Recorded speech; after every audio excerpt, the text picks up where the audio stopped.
You're watching Byline Wilmington on CBS 10 WILM. Here's your host, Don Ansell. Okay, we're back. Jonathan Barfield, Vice Chair of the New Hanover County Commission, is our guest. If you're just tuning in, we're talking about this whole ABC controversy that's erupted actually throughout the state as well as in New Hanover County from a Star News investigative report. The county staff is doing an internal investigation and an audit, financial audit, to determine if there were other questionable things going on. How's that progressing?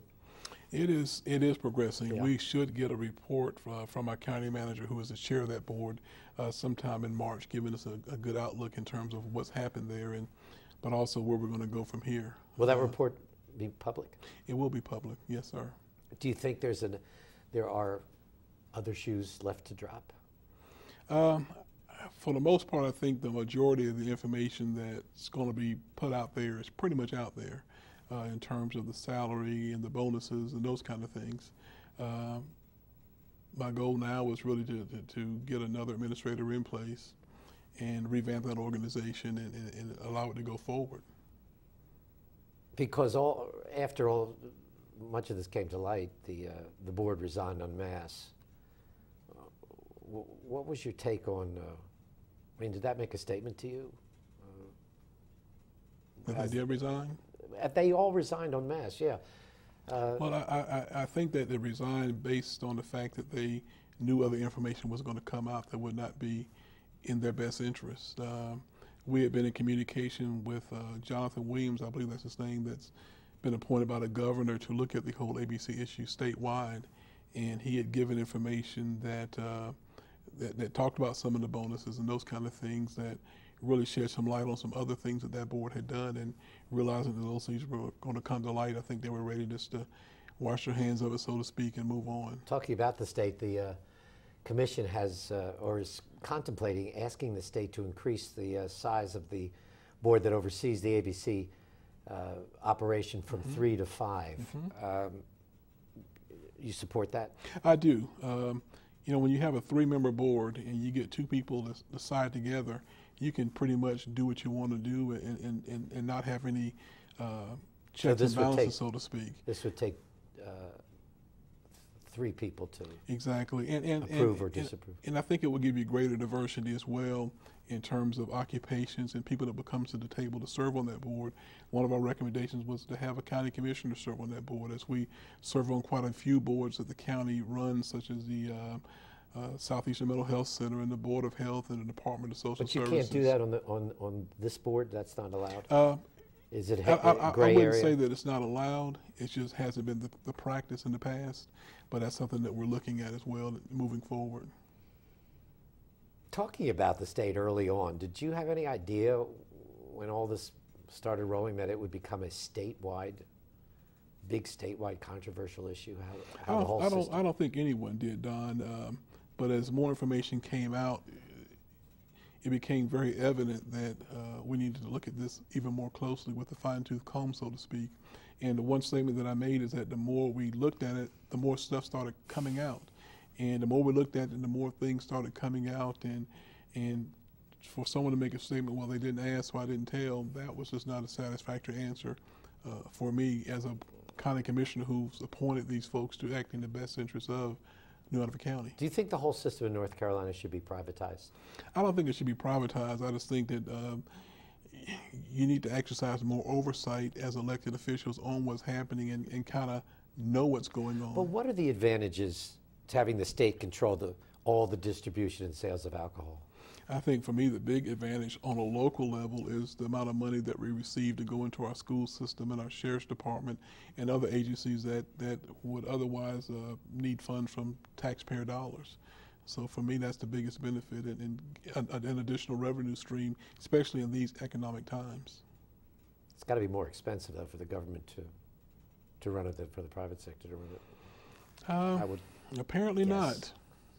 With all the profits that are made, I don't think it's not expensive to run at all. If you're making a profit, you're making a profit. But do you think it'll undergo significant change in the next or in the foreseeable future, since the state now is like looking at the whole system and how it's Well, run? change is already underway, and to answer that question, yes.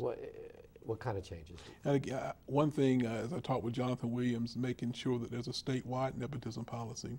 You know, in the policy manual, it was stated that, or suggested that the local board adopt their local governing body's policy in terms of nepotism. It was suggested but not mandatory. So I think you're going to see changes like that on the statewide level with every board. And again, just having more oversight on the state and as well as the local level in terms of what people are doing. Let's take a little 180-degree turn and talk about New Hanover County and the budget process that's coming up for the next fiscal year. The county's looking at a big deficit. Correct. With some predictions at almost $9 million at current spending levels, with another $2 million shortfall for this year. So that would be like $11+ million. What are some of your options? Well, the only option that I really see us doing is looking at, and I said this last year, a modest tax increase of 3 or 4 cents on the dollar. And for the average person, if you had a 1 penny tax increase, it would mean about $20 for the average $200,000 home in the New Hanover County area. The one thing that we can't do is in my opinion, is furlough employees again. And what a furlough is, we've asked every county employee to take off 10 unpaid days. But also in this fiscal year? In this fiscal year. You don't want to do that next year. You can't do that and keep morale where it needs to be.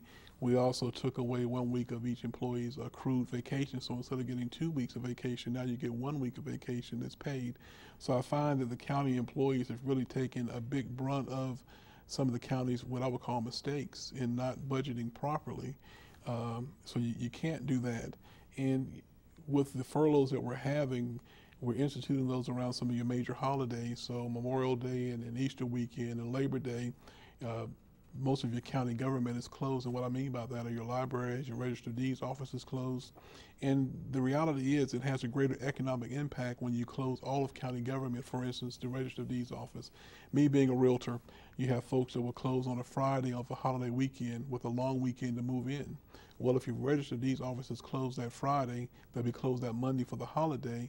From an attorney standpoint, you can do a dry closing, which means you sign the paperwork on that Friday, but you can't get the deed recorded, so people can't move in until the following Tuesday. So that affects your bankers, your attorneys, your lenders, your home buyers and sellers as well. What's the mood of the board, do you think, from your perspective? You have a good barometer. I'm sure you're 1 of 5 about raising taxes. I think what we're going to see is probably a 3-cent tax increase.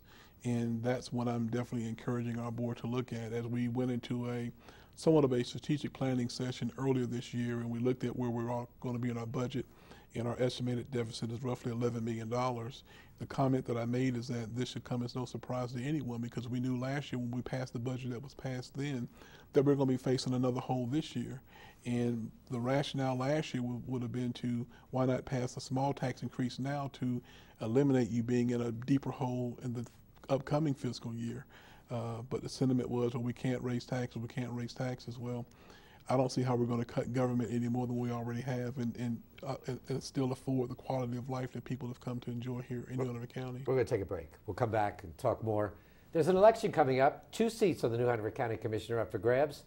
Will a tax increase be a political issue? We'll talk about it. Stay with us.